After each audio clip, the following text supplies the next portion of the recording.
What's going on, everyone? Hunter Doyle here from InsideTheEagles.com. Prospect interview today. We have Caleb Huntley here. Thank you for this opportunity. Just going to read off a few of your accomplishments before we get started, man. First off, 2021 NFL Draft prospect. Congrats on getting here, man. And 1,000-yard rusher as a freshman at Ball State. 2019 MAC Co-Offensive Player of the Year. And a Hula Bowl invite this year. The college all-star games are always a great experience for the prospects. Congrats again on getting here, man. It's just very impressive to see your resume and everything you can do on the field. So tell us how you're doing. I'm doing pretty good. Just got done with training today. Pretty intense day, but we got through it. Glad to hear that, man. Definitely a long process of the draft and a lot of work to be put in.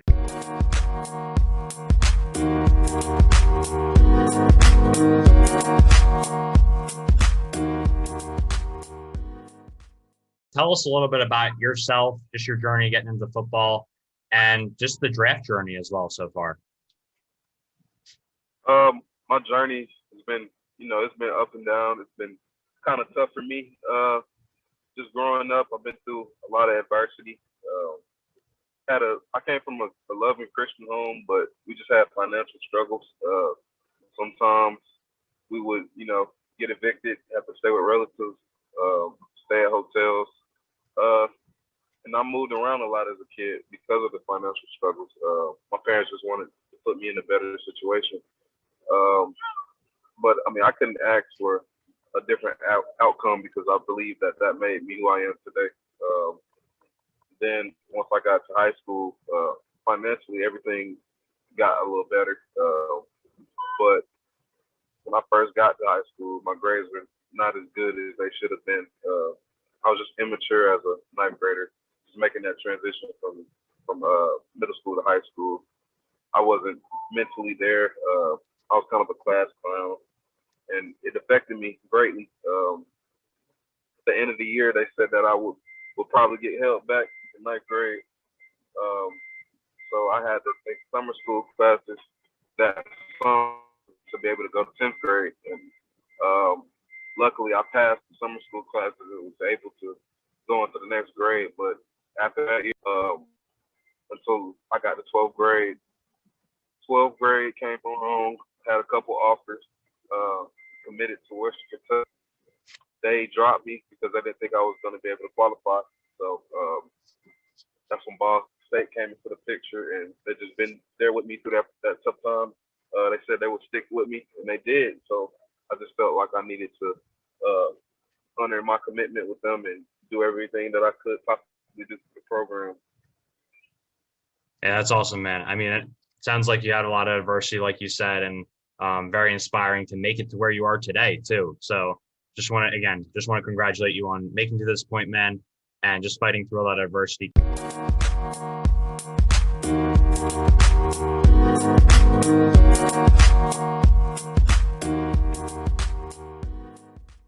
In the NFL draft process right now, you're, meeting with scouts, you're working out each day, you're, meeting with media, signing with an agency. All this stuff is kind of new to you, just in between the end of the college season and the NFL draft. There's a lot that happens for you guys. So tell us a little bit about what that process has been like so far and just the experience overall. It's been pretty smooth for the most part. I left Indiana and really went straight into training because I didn't want to waste my time with my injury and recovery, because I had injured my ribs during the football season. So I just thought it was best for me to go ahead and start working out and start getting my body prepared. And I'm glad I did that because now lost like 15 pounds. My body looks totally different. And like I'm just getting better, stronger and faster. So I feel like I made the right decision. Back to some of your time at Ball State, coaches like Joey Heglinski, Kevin Lynch, head coach Mike New. Just talk about how they've kind of prepared you for this next step in your career and the impact they had on you while you were playing college ball. They've honestly had a huge impact on me. The way they would talk and the way they would go about doing things was a little odd to me because they do stuff different down south, so I just had to adjust to that. But really, they just groomed me to become the man that I am today. Always giving me positive things. Always saying positive things and always giving me positive feedback, teaching me stuff that a man should know that I probably wouldn't have known if I got to college. It sounds like you had a good family at Ball State and a lot of guys to lean on there. So it's always good to hear about, every player has a different experience with coaching staffs in college. It's always good to hear about that. And going along with the theme of coaches, you were just at the Hula Bowl not too long ago. We know they bring in very, very prestigious former players and coaches there. I think Jordan Matthews and Mark Sanchez were there coaching some positions this year, I believe. And just talk to us a little bit about your experience at the Hula Bowl, what that experience was like, just being able to showcase your talent one last time, meet with scouts. What was that experience like? It was a super good experience for me.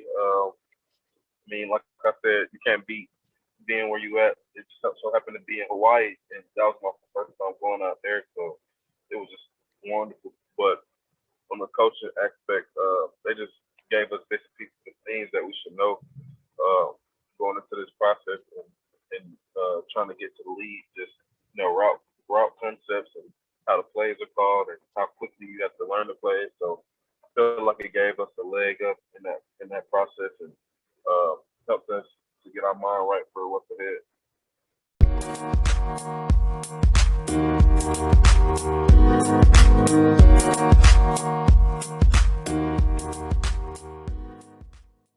So going back to your college days before this draft process, in 2020, you averaged 27 carries per game. So you were definitely the workhorse at Ball State. They like to feed you a lot. But we didn't really get to see some of the other aspects of your game since they were, it was more of just a run-heavy offense. So can you add value as a pass protector, as a receiving back? What's kind of your play style? Most definitely. Like you said, they didn't really give me an opportunity to showcase those abilities, but I'm more than capable of catching the ball out the backfield and adding value on third down.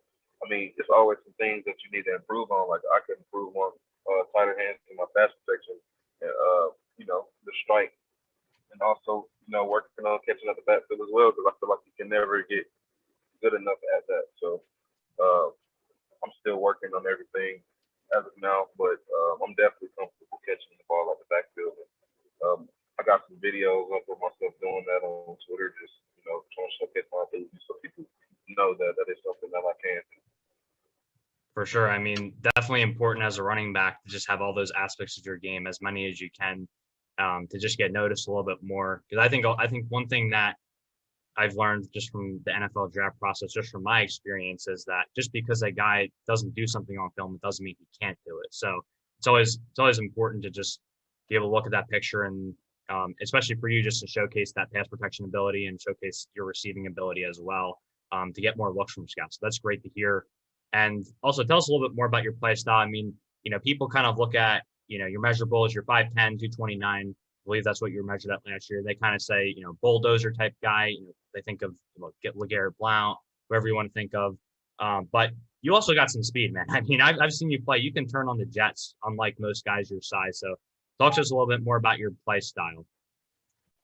Honestly, I would say that I'm a physical back, but I feel like I got good contact balance, pretty good feet, and I really rely on instincts a lot. So there'll be time where I might jump cut or spin move.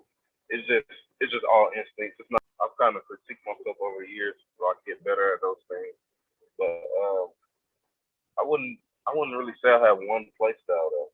My sides, they can't really, they don't really have the maybe necessary quick footwork. With running backs, I think a lot of people think of, Derrick Henry's stiff arm and just being able to outrun defenders, but there's a lot more to it, right? Patience, contact balance, vision, ball security, footwork, and obviously in pass protection, diagnosing the blitz, being able to read the linebackers or the box at least. So talk to us about some of those smaller details and kind of what's going through your head pre-snap and just kind of the things you're working on, like the little details that you're working on throughout this draft process. So pre-snap, depending on if it's a run play or pass play, start with the pass play. I'm really just reading the linebackers or safeties or whoever I have to pick up based on the call that the quarterback gives us. It either be 6-man protection, 90s protection. 6-man protection, I basically have my 1 and 2 guy, which is the guy inside out for me. But if the quarterback points one of those guys, then I will have everybody else. And then it will turn it to coast instead of just the 2 guys on my side. 90s protection, I'm really the tight end inside help. So initially I would have the C gap on 92. But on 98, I will have the tight ends inside or outside help, and I'll be inserting at the D gap. So that's how we ran it at Ball State. As far as a run play, I really just read the backers and safety in the box, see where they're outmanned or outnumbered. Then once the play snap, I just read the flow of the lineman, depending on the play. Like if it's an outside zone, then I will read that in man on the line of scrimmage and see where to make my cut or to keep it outside. I mean, definitely all those small details definitely important to continue to work on and just continue to improve your game and try to enhance this as much as you can. I mean, that'll set you apart from a lot of other running backs who, a lot of people like to use the term one trick pony. There's definitely guys who kind of specialize in one area, but it sounds like you're really working on the whole, like the overall aspects of your game rather than just focusing on one thing. But going along with that, what is one aspect of your game that you're looking to really improve upon? I know we talked about pass protection a little bit. Would it be pass protection or another skill you're trying to improve upon before next season? Pass protection and just running routes out of the backfield. Just not much so the running back routes, but other routes that I may have to run later on. So trying to perfect those, maybe lining up outside. I'm not really too familiar with the concepts of receivers, but if I can, work on that and have that ability, I feel like that'll help me as well.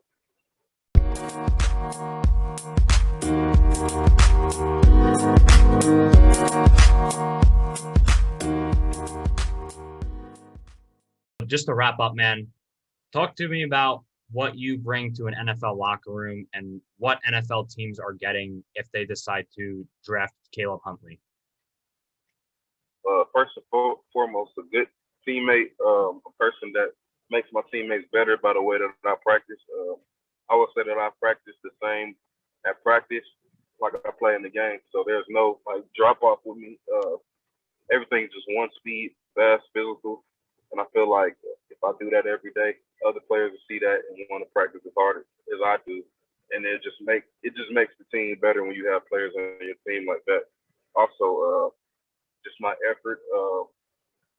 I feel like it's unmatched. Like I don't have a day where I go that I don't want to work. Like every day, that's my motivation. That's my mindset, just to get up and work. So I feel like I'll be bringing that to a team, as well as just providing depth to a running back room and putting a good vibe in that I can do anything that the coaches need me to do. Whereas special teams come in and talk to Rock as well. So that's what I feel like I would bring to an NFL team. Yeah, I'm personally a big special teams fan. I mean, if you add that special teams versatility and you're able to play on there, I mean, that gives you a big advantage. I mean, a lot of people underestimate it, but being able to play special teams is so crucial in today's NFL. It sounds like you got a great mindset, man. I want to commend you on that. I mean, it really sounds like you're just ready to go to work and just be a part of a camaraderie and a good team-oriented locker room. So I want to commend you on that. And thank you again for this opportunity, man. I really do appreciate it. It was great getting to know you a little bit and just hearing about your experience and your journey to the NFL draft. I think it's fascinating to hear different stories and just hear, where you come from and how you got to where you are now. And is there anything you want to say before we sign off, man? No, I think I covered everything. Awesome, man. Well, I want to thank you again, Caleb. Appreciate you. I'm going to let you go. I know you're a busy guy, so I really do appreciate you doing this interview. And God bless, man. Thank you. God bless you too.